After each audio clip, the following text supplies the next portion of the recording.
Hi everyone, my name is Kylie and welcome to England Travel.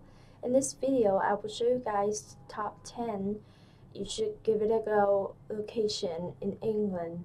So let's check it out. Check it out. How Xi has changed China. When Chinese leader Xi Jinping came to power in 2012, he unveiled a sweeping visions for the great rejuvenation rejuvenation of the country, a dream that will make China powerful and prosperous.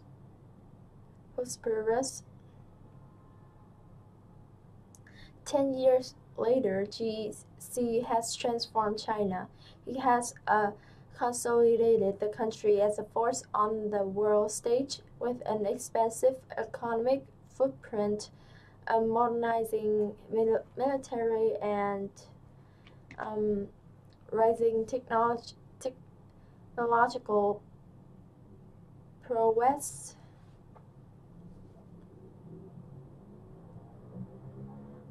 But China has also become an increasingly restrictive place for its citizens, with strict suppressions of dissent, pervasive surveillance, and mounting social controls, which have only grown more pronounced under Xi's costly and isolating zero-COVID policy. With the Chinese Communist Party in the midst of its 5-yearly leadership reshuffles, CNN looks back at a decade of dramatic change for China that has set the stage for the country's next chapter. As its most powerful leader in decades stepped into unexpected norms-breaking third term.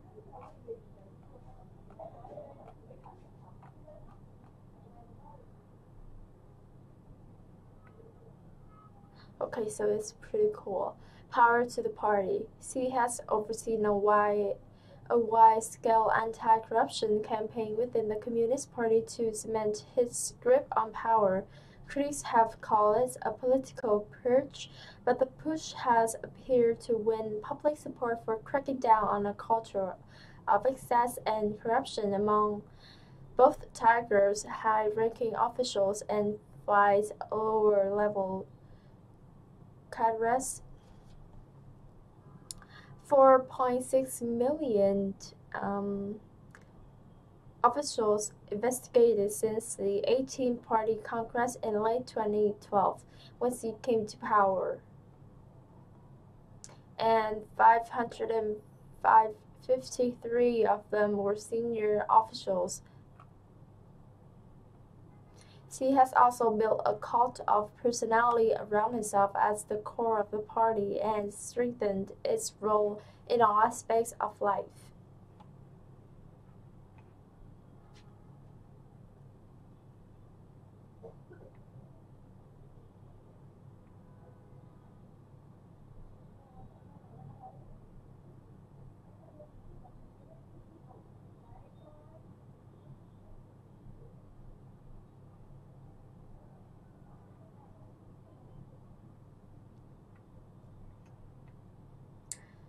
China has sought to reshape a world order that it sees as dominated by the United States. Beijing has leveraged its economic strength to expand global influence, while modernizing its military and using competitive diplomats and an overseas state media apparatus to defend itself and vilify the West.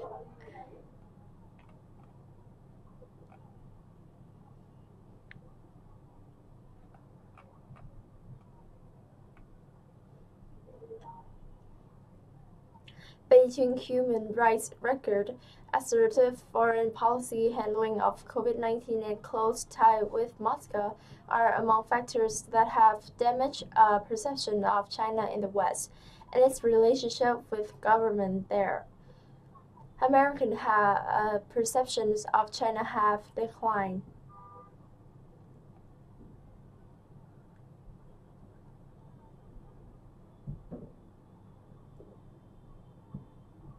Military expansion. Xi launched an extensive project to reform and modernize the People Liberation Army and transform China Navy into the world's largest by fleet size, with its first overseas military base opening in Djibouti in 2017. China has built the world's largest navy. According to the comparative estimate by the U.S. Office by the Naval Intelligence in 2020, China was on track to have 63 more battle force ships than the U.S.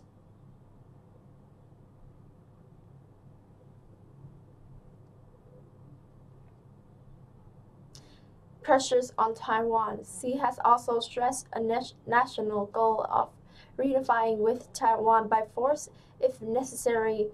China's military has ramped up on its intimidation of the self-governing democracy, which has never been ruled by the Communist Party, at times sending dozens of warplanes a day close to the island. Turning China into a moderately prosperous society has been a cornerstone of Xi's decade in power. Early on, he trained his sights on eliminating absolute poverty in rural areas. During these early years, private companies thrived mostly unimpeded and a consumer tech revolution bloomed, enhancing daily conveniences for a growing middle class as China's transitioned from an industrial hub to a services and high-tech economy.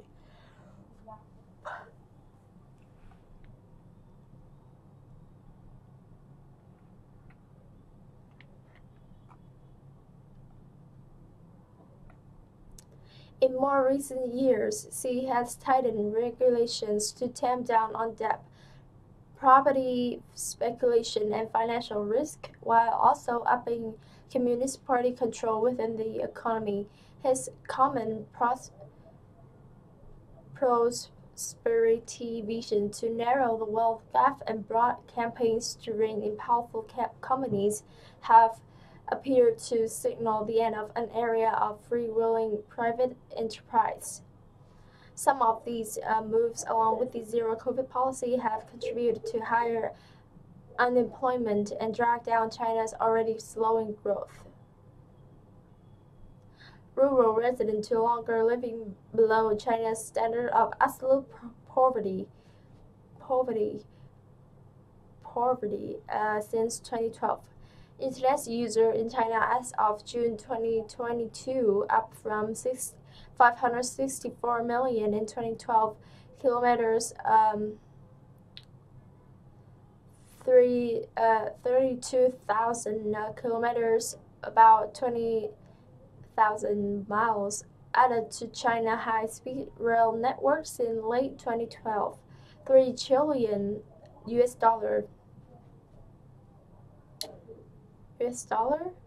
estimated loss in market value for Chinese companies worldwide at the height of China's 2021 crackdown on private enterprise.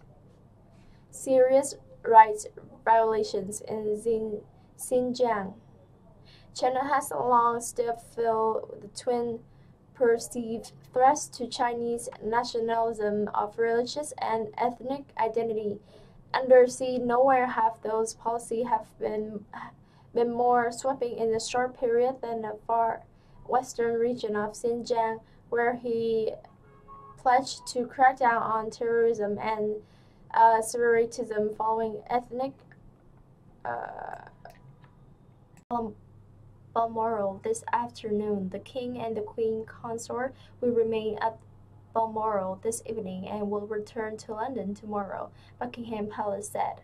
Queen Elizabeth II was the longest reigning monarch in British history and the world's oldest head of state. On her death, the Queen's eldest son and heir, Charles, the former Prince of Wales, has become King of the United Kingdom, and 14 Commonwealth realms. In a statement, he said, "The death of my beloved mother, Her Majesty the Queen, is a moment of the greatest sadness for me and all members of my family. We mourn profoundly the passing of cherished sovereign and a much-loved mother. I know her loss will be deeply felt throughout the country, the realms, and the Commonwealth, and by countless people around the world. During this period of mourning and change, my family and I will be comforted and sustained by our knowledge of the respect and deep affection in which the Queen was so widely held. No official details have been released about what will happen over the coming days, but it is anticipated that the Queen will be given a full state funeral, as is the traditional to mark the death of a monarch. It is also expected that her body will lie in the state to allow the public to pay tribute. The King will sign off the final plans in the coming days. Life of service. Princess Elizabeth Alexandra Mary was born in London on 21st April 1926. At the time, no one expected her to be queen, as she was third in line to the throne behind her uncle and her father. During her record-breaking reign, she dedicated her life to serving her country and Commonwealth. In a radio address in 1947 on her 21st birthday, she said, "I declare before you all that my whole life, whether it be long or short, shall be devoted to your services, and the service of our great imperial family to which we all belong." Princess Elizabeth became queen in 1952 at the age of 25, when her father, King George VI, died. Her coronation took place 16 months later at Westminster Abbey. The Queen held a number of other titles, which will now automatically pass to her son and heir. She was head of the Commonwealth, Commander-in-Chief of the British Armed Forces, and Supreme Governor of the Church of England. She was also patron of more than 600 charity and organizations.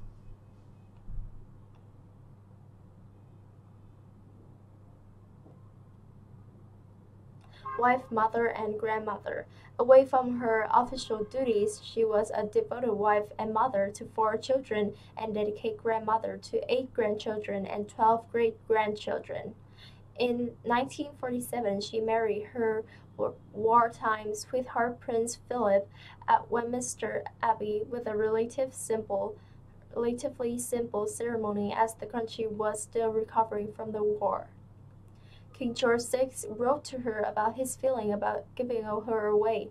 "I was so proud of you and thrilled at having you so close to me on our long walk in Westminster Abbey, but when I handed your hand to the Archbishop, I felt that I had lost something very precious."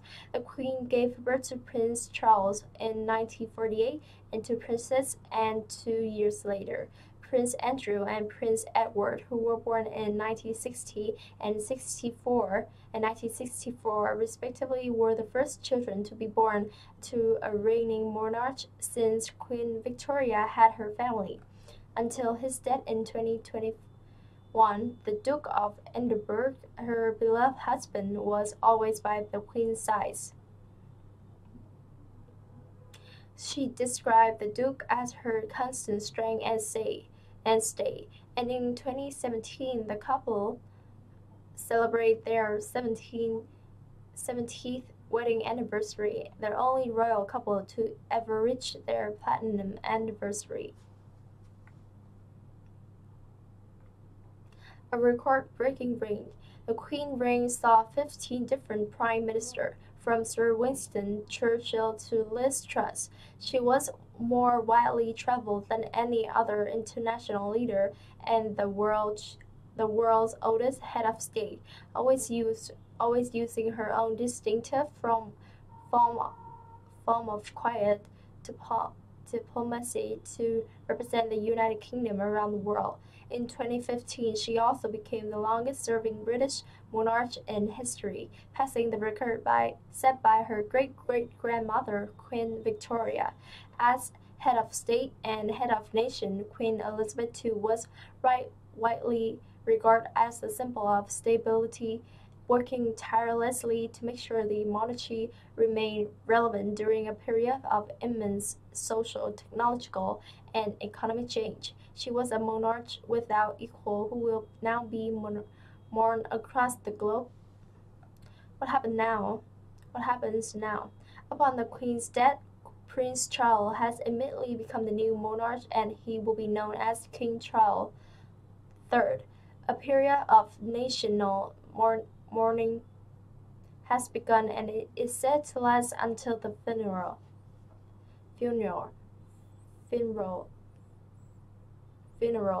which is expected to take place in 10 days' time. Her body will be moved to Buckingham Palace, where it will likely remain for 5 days. The government is not expected to announce any other business unless urgent to allow focus to fall completely on the Queen. Major sporting events could now be postponed as a mark of respect. Final suspect in Canada mass stabbing dies from self-inflicted injuries after being run off the road by police. The final suspect in the recent mass stabbings in and around a Canadian reserve has died from self-inflicted injuries, an officer has said. Miles Anderson, 32, was found near the town of Rosthern in the Central Province as officers respond to reports of a stolen vehicle being driven by a man armed with a knife. The Royal Canadian Mounted Police (RCMP) said. Officer rammed Sanderson's vehicle off the road into a ditch, and he was taken into custody but went into what a spokeswoman described as medical distress. He was taken to hospital but died shortly afterwards. All life-saving measures that we are capable of were taken at that time, Commander of the RCMP, Assistant of Commissioner Rhonda Blackmore said.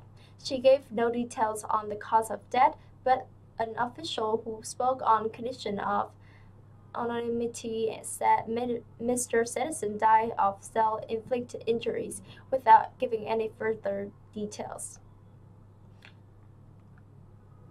10 people were killed and 18 injured after the attacks in and around the James Smith Cree Nation, an indigenous community in the Central Province on Sunday. 10 victims remain in hospital, 3 of them in a critical condition.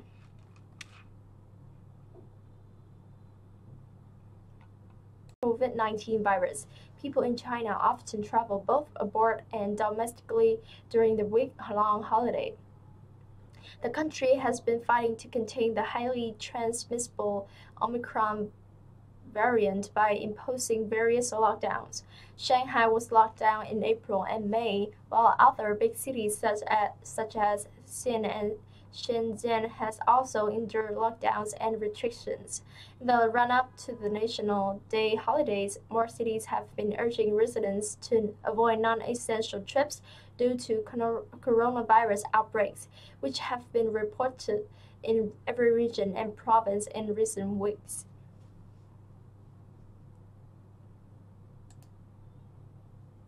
Hong Kong, 3 deaths after crane collapse. 3 workers have died and 6 others were injured after a crane collapsed at a construction site in Hong Kong. The crane fell onto a number of cargo containers, which were being used as temporary offices. Some workers were in the containers when the crane down shortly before 11 a.m. local time, 4 a.m. BST on Wednesday, said fire officer Yim Yin Kit. 1 man was declared dead at the site in Kowloon after suffering a skull fracture, while another died after being taken to hospital, authority says. Rescue teams spent hours trying to reach a 3rd man who was trapped under the wreckage, but their efforts were unsuccessful. The crane was reportedly 30 meters tall with a 35-meter long arm and weighed 65 tons. 65 tons. It was in operation when it collapsed but was not carrying any load, Mr. Yim said. The scene of the accident was part of a construction site for a subsidized public housing project that aimed to create 90,000 homes, the South China Morning Post reported. The Secretary for Labor and Welfare, Chris Sun, has ordered work to be suspended at the site. Hong Kong leader John Lee said the Labor Department would investigate the incident and inspect construction sites with cranes to make sure they met safety standards.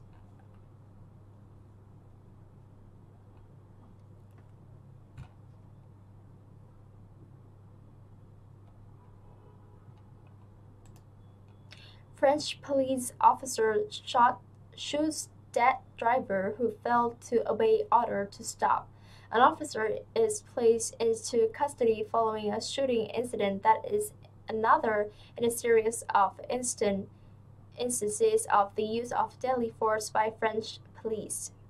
A French police officer has been detained after shooting dead a driver who failed to obey an order to stop. Authorities said the driver failed to stop after an officer told him to because he was driving dangerously in the incident in the southern city of Nice. Instead, police said the driver accelerated to flee. It is the latest in a string of incidents that raise questions about the use of guns by French police. Nice Mayor Christian Estrosi thanked police officer on Twitter. He wrote full support for police and 06 agents faced with a refusal to comply on Avenue Henry Masty faced with a driver who deliberately ran over them. They thought they had to use their weapon to neutralize him. Refusal to comply or crime are on the increase.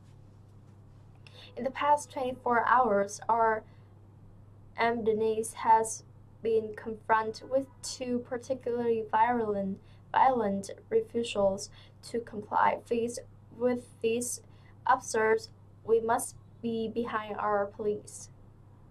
This deputy prosecutor of Nice, Marty, said at some point the car turned back to be in front of the police car and rammed into it twice. She said the officer fired a single shot at the driver. A video on social media showed the car in front of the damaged police vehicle driving backwards while an officer in the street points his gun at the driver's window. The officer shoots just after the driver appears to stop the car. Police unions said the officer acted in self-defense. The latest incident took place in the same week, the trial for the 2016 Bastille Day truck attack that killed 68 people in Nice and got underway in Paris. Some experts say the number of deaths caused by officers using their weapon is increasing, which French researcher Christian Malhena from France National Center for Scientific Research CNRS saying the rise in incidents came after legal changes were introduced in 2017. The changes were brought in after a series of attacks by extremists in the country in 2015 to 2016.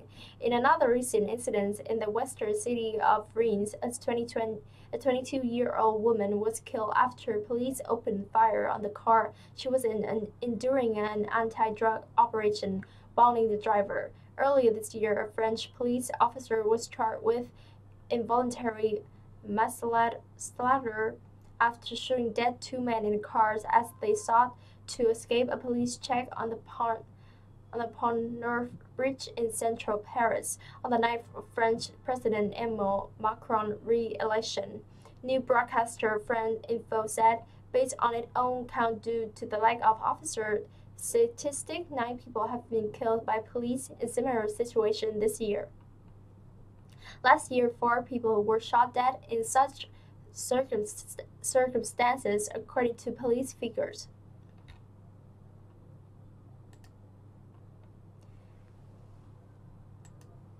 Hong Kong. Hurricane Earl threatens Bermuda and could bring life-threatening swells to U.S. East Coast. Earl, the second of the 2022 Atlantic hurricane season, is expected to continue to strengthen on and become a major hurricane, a Category 3, which has sustained winds of 111 to 129 miles and can cause devastating damage. Hurricane Earl, which is turning towards Bermuda, is forecast to strengthen and bring dangerous surf and rip current conditions over the eastern U.S. coastline later this week, forecasters have said.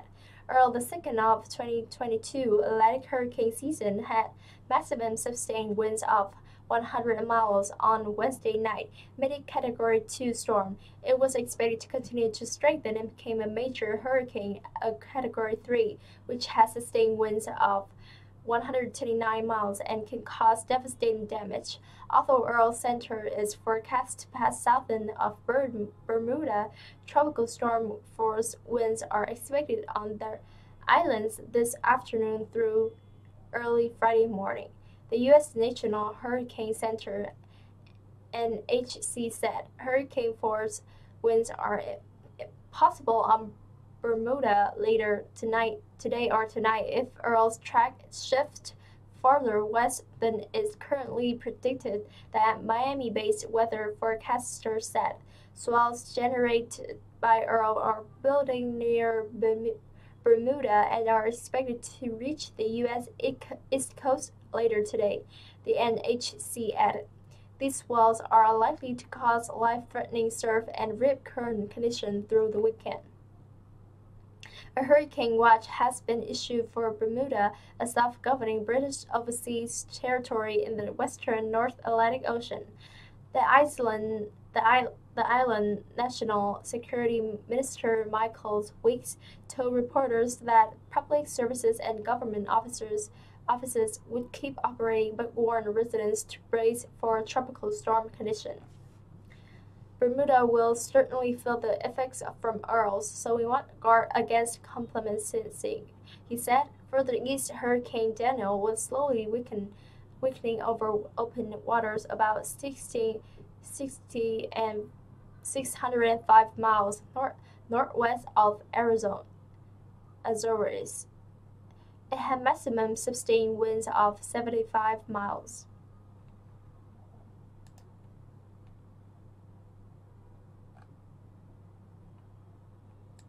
Student who killed teachers with an axe is jailed for life. An 18-year-old student who attacked and killed two teachers with an axe at Swedish high school has been jailed for life. Fabian Vidar Sitterholm was found guilty of 2 counts of murder on Thursday. He was sentenced to life in prison, which in Sweden means a minimum of 20 to 25 years, but it could be extended. Sitterholm was a student at the school in Malmö, Sweden, third largest cities, where he carried out the attacks. The victims, Victoria Anstorm and Sarah Book, were found on the 3rd floor of Malmö Latin School, 10 minutes after the police were alerted. Students at the school, that has about 1,100 pupils, had gathered to work on a musical. Many locked themselves inside classroom when the attacks began. Malmö District Court heard Sitterholm killed the staff members by hacking them to death with an axe. Judge John Kraft said Sitterholm had also used a knife.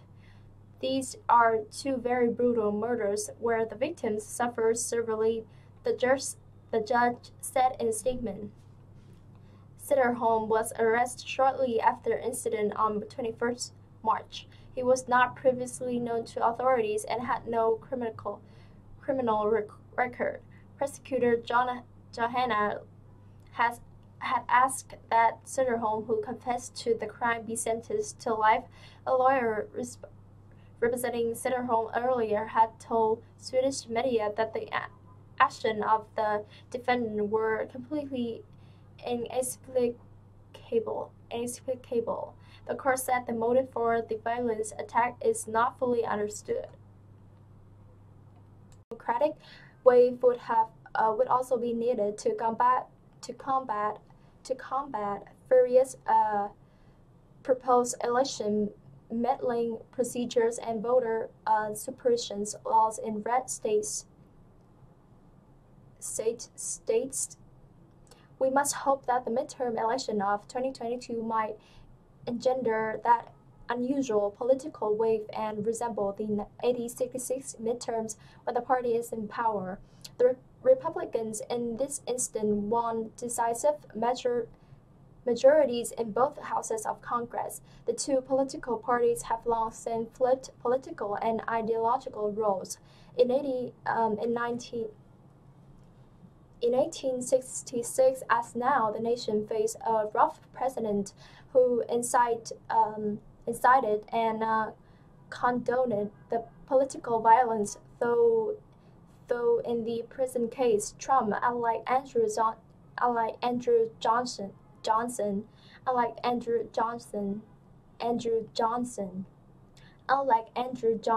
is no longer in office. While complaining of persecution, Trump recently signaled support for paranoid QAnon conspiracies.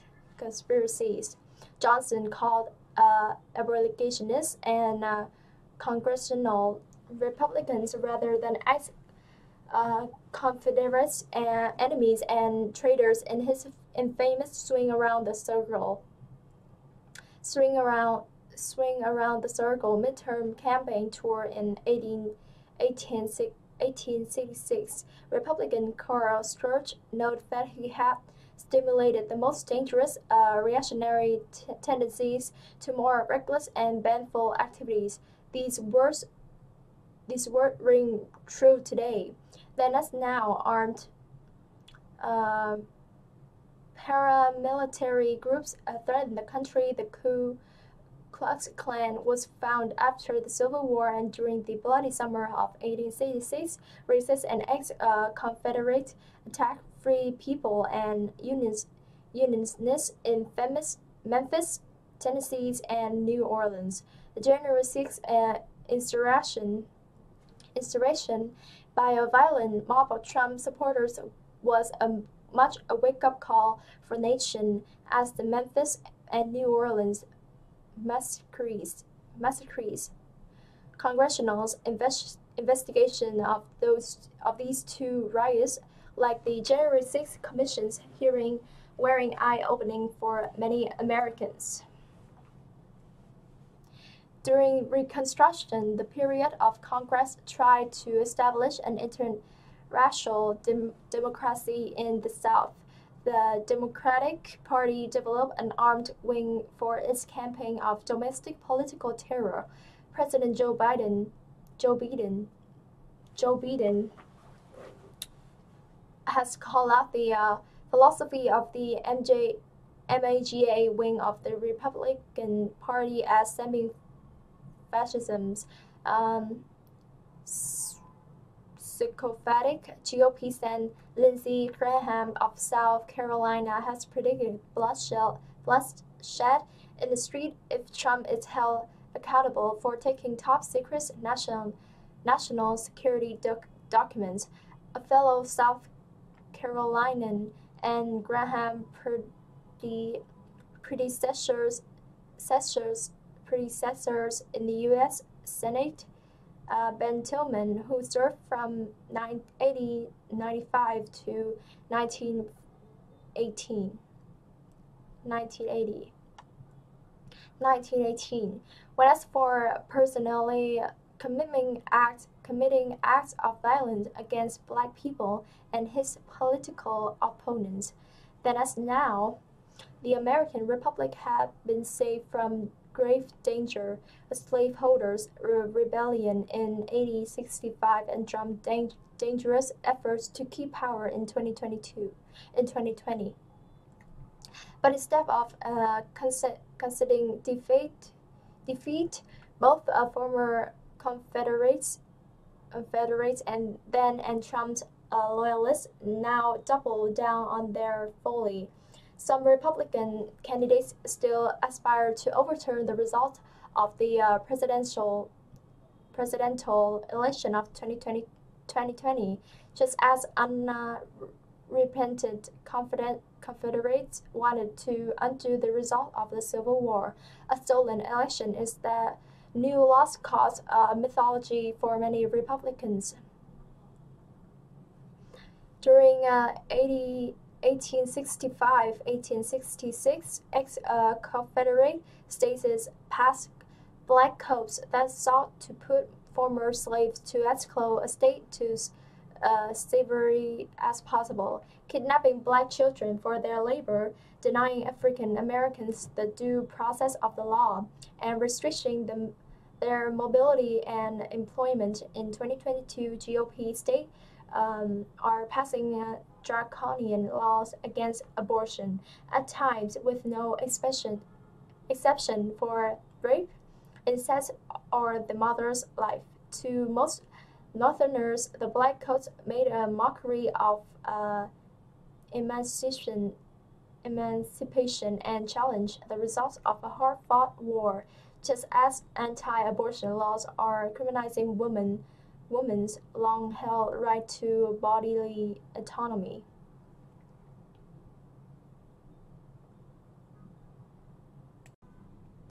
Unveiled students returned to school for the first time after mass shooting that killed 21st. I want to just shelter her as a mom, just keep her home. But of course I don't want her to live in fear, said the mother of one student in Texas community. Students and teachers returned to school Tuesday in the heartbroken community of Uvalde, Texas, for the first time since 19 children and 2 educators were killed during a mass shooting at an elementary school in May.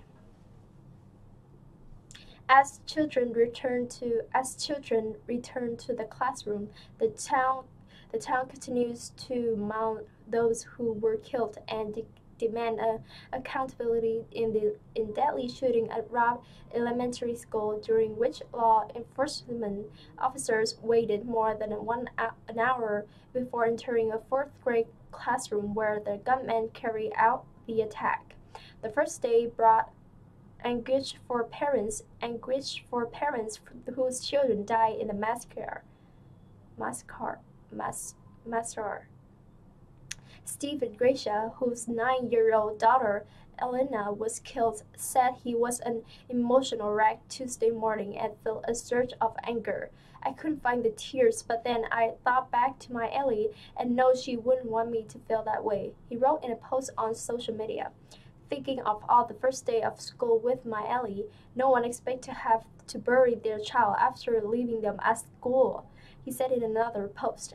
Jennifer Lugo, Ellie's mother, said in a post the night before the first day of school that her stomach was in a big knot, and she was sure the family would be leaving the house with tears and not smiles.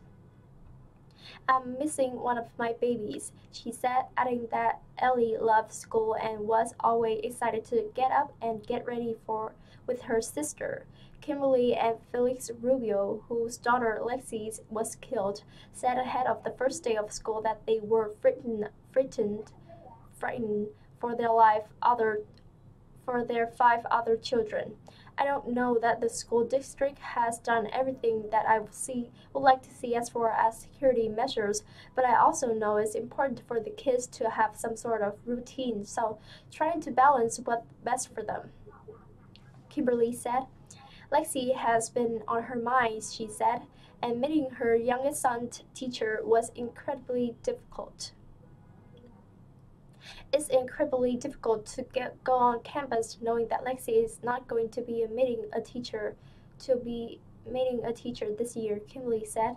Students across the state were marooned to school Tuesday in support of the UVA community. Robb Elementary has not reopened since the shooting, and its surviving student has been scattered to different schools in the area. The school district also added virtual options this year for parents who didn't feel comfortable sending their children back into a classroom. Parents arriving at some local school Tuesday morning were greeted with taller fences, increased security, and cameras, a large law enforcement presence, more counselors, and even emotional support dogs. Outside Dalton Elementary School in Uville, Esther said that one of her children had attended Robb Elementary at the time of the shooting and had received counseling because she was traumatized. But Natalie, whose children are 7 and 8 years old, says she felt safer with the added party conference in 1994, a testament to just how far she has traveled politically. Truss campaigned for Britain to remain in the European Union only flip side and later support Brexit once the country has voted to leave in 2016. The commitment to Brexit and unlocking its supposed benefits is now a core pillar of her platform, an attitude that could lead to a heated and expensive legal battle with the European Union and the Republic of Ireland over the complex of Northern Ireland Protocol. While Truss said during the Brexit referendum campaign that Britain shouldn't spend years in massive divorce from Europe, she may be about to preside over exactly this. Born in Oxford in 1975, Mary Elizabeth Truss is the daughter of John Kenneth, a math professor at the University of Leeds, and Priscilla Truss, a nurse. In the biography section of her website, she described her parents as left-wing. When she was 4, the family relocated to Paisley, a town near Glasgow in Scotland. They moved again in 1985 to the northern English city of Leeds in West Yorkshire. Truss frequently refers to herself as a Yorkshire woman, a falsy attempt to contract her upbringing with the largely affluent Southern English background of many conservative members and activists. Throughout her leadership campaign, Truss said her vision of conservatism was inspired by seeing fellow students at the local public high school struggling in an overly bureaucratic filling system. Many of the children I was at school with were let down by low expectations, poor education standards, and a lack of opportunity, she said at her leadership launch July 14. Former student and staff at Raleigh and also local politicians dispute Truss' portrayal, accusing her of unfairly meddling the school for political gain. It is located in one of the most affluent areas of Leeds, and it certainly could never be described fairly as a sink school, he said via email, referring to British terminology for a failing and underachieving school. Her contentions about her deprived background as the daughter of the university professor are a load of nonsense, Crithope said. After graduating from Oxford in 1969, she abandoned the Liberal Democrats and joined the Conservative Party, the dismay of her left-leaning father. He was quite horrified, she told the Times newspaper in 2012.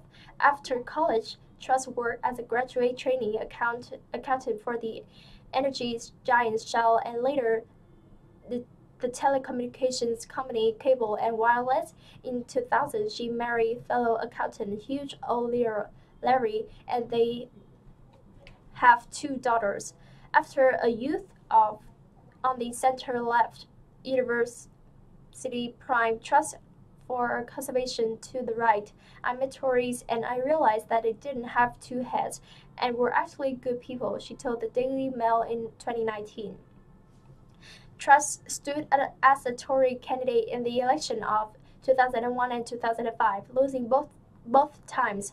It would take another 5 years before she was finally elected as the MP for South West Norfolk. Truss has served in various cabinet positions since 2012 under the governments of David Cameron, Theresa May, and Johnson. It was under Johnson that she was promoted to foreign minister, one of the most powerful positions in government. Truss was leading the transitions to a post-Brexit trading rim and forging new diplomatic ties.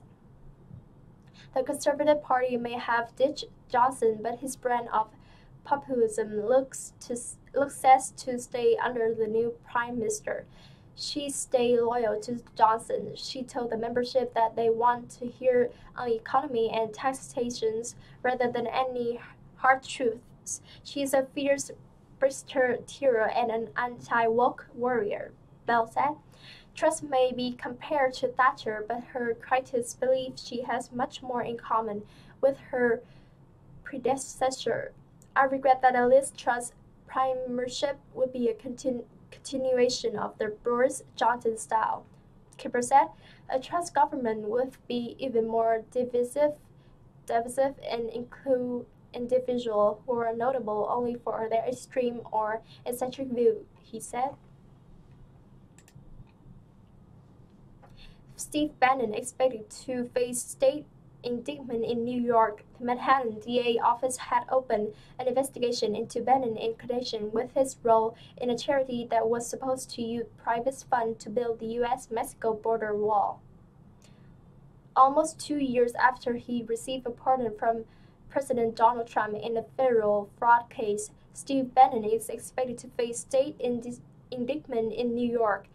In a segment first shared with NBC News on Tuesday night, Bannon said New York has now decided to pursue phony charges against me 60 days before the midterm election. This is nothing more than a Persian political weaponization of the criminal justice system, added Bannon, who once was the chief White House strategist in the Trump administration. The statement came after the Washington Post, citing people familiar with the situation, reported that Bannon planned to surrender Thursday. NBC News has asked the Manhattan District Attorney Office for comment. The District Attorney Office last year opened an investigation into Bannon in connection with his role in a charity that was supposed to use private funds to build the U.S.-Mexico border wall, NBC News reported in February 2021. The previous year, Bannon was indicted with 3 other people on charges of taking money donated to help build a wall along the southern border. Federal prosecutors alleged that Bannon's We Build the Wall campaign, which raised more than $25 million, defrauded hundreds of thousands of donors who contributed to an effort to build a wall along the U.S.-Mexico border, one of Trump's key campaign promises. Trump pardoned Bannon in January 2021, but presidential pardons apply only to federal charges, meaning New York is not prohibited from pursuing similar charges. I am proud to be a leading voice on protecting our borders, and building a wall to keep our country safe from drugs and violent criminals, Bannon said in Tuesday night's statement. They are coming after all of us, not only President Trump and myself. I am never going to stop fighting. In fact, I have not yet begun to fight. They will have to kill me first. Separately, Bannon was convicted of contempt of Congress after he refused to answer questions from the House January 6 committee. A jury found him guilty on 2 counts of contempt of Congress in July.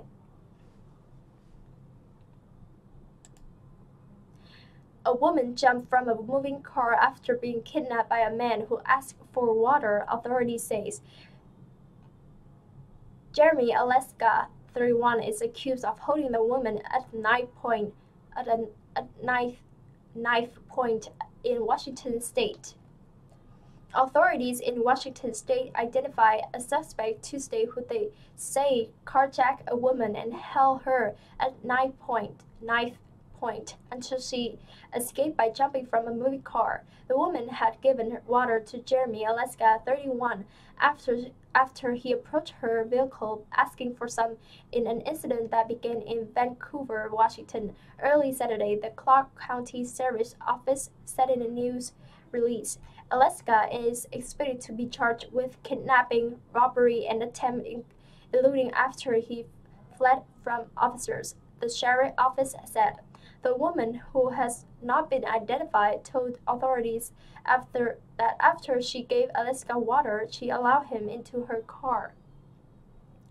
Alaska produced a knife and used the threat of violence to take control of the car. The release alleged, adding that he drove roughly 15 miles to the city of Camas. Alaska slowed down on a dirt road, authorities said, and the woman jumped from the car and started banging on the doors of the nearby homes.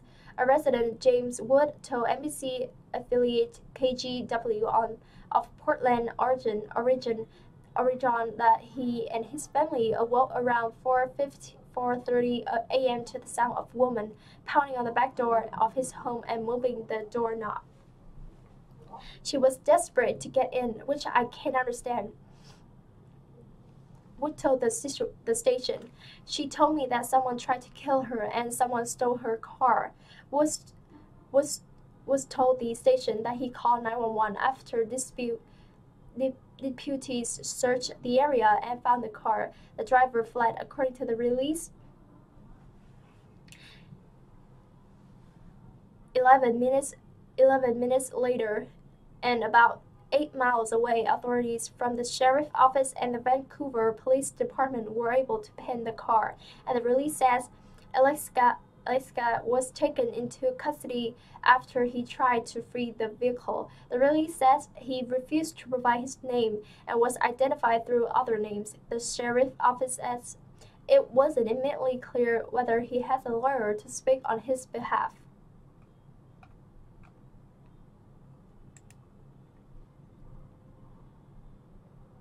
Police say that they have found.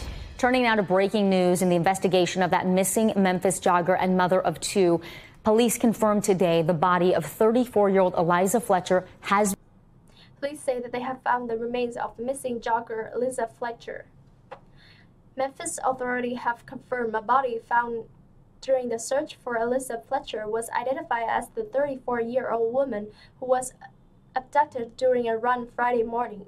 NBC News' Chris reports on the news details police have released and the latest charges against the suspect charged with kidnapping Fletcher.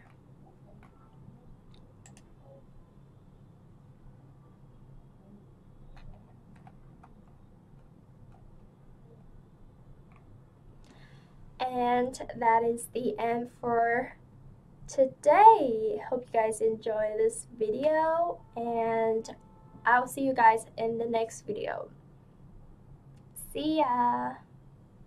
Oh, and by the way, all the tips I gave you last time, I hope it worked, because it worked for me, and I think that it worked for most people with average memory. I myself have average memory, and I couldn't learn anything besides English, because I hate everything. I hate every subject besides English. The only thing that I find English is interesting because it was another language, and I hate math. I hate math. I especially hate math, and I don't want to, calculate anything, and I not good at calculating things. So that's why I hate math. And about English is that when I was small, when I was about 9 years old, I watched Disney Channel a lot, and that is when I know I like English, because Disney Channel is all about English. If if you don't understand English. So yeah, I watch it, and although I don't understand a word it was saying about what is the movie about and what it's called, I just remember the melody. Finish the verb, right? I just remember that the song in the intro song right from the start. I remember the melody, the way they pronounce, but I don't know for sure how they pronounce it. So I just remember the melody and I sing along. So that is when I remember all the stuff and all the words that I accidentally remember by remembering the melody. So when I said that music can help you a lot, I mean it. So if you guys try it, and if you have any, positive result, comment below, and uh, follow for more if you like my tips and you find it effective. So yeah, thank you and goodbye. Oh, one more thing. I also like English, and I only good at speaking, and I'm not good at grammar. Yeah, I also not good at grammar. I only good at speaking because I can, mumbling to the sound, and um, like for example, they sing like what's going on, so I will like mama mama. I remember the sound. I don't remember what they're saying, and I don't know what they're saying, but I remember the sound. So when I grow up, it means when I was in secondary school or something like that, I learned it and I know, oh, so that's what it is, that what it was about, and yeah, that's how I learned it. And I only good at speaking because I remember the basic words, the basic step that they say. For example, hello, how are you? How are you today? You're good? Are you good? How are you today? I'm good. Thank you for asking. Like just basic stuff, and I get better and better through movies. Yeah. So yeah, that's all I got. I don't know if I could help you with that, but I think for myself, I'm getting better, and you have to learn. You you cannot learn English without learning it. You know, without actually learning it. So you have to put time and effort into learning stuff, and eventually it will come out great. It will get you a positive result, and a, a very good result that you want. So don't give up, and don't lose trust in yourself, especially when you find it hard. Just take a break and get some air, go outside, have fun with your friends for a day if you're feeling stressed about studying stuff. And after that, you get it together, and yeah, just study, dude. That's it.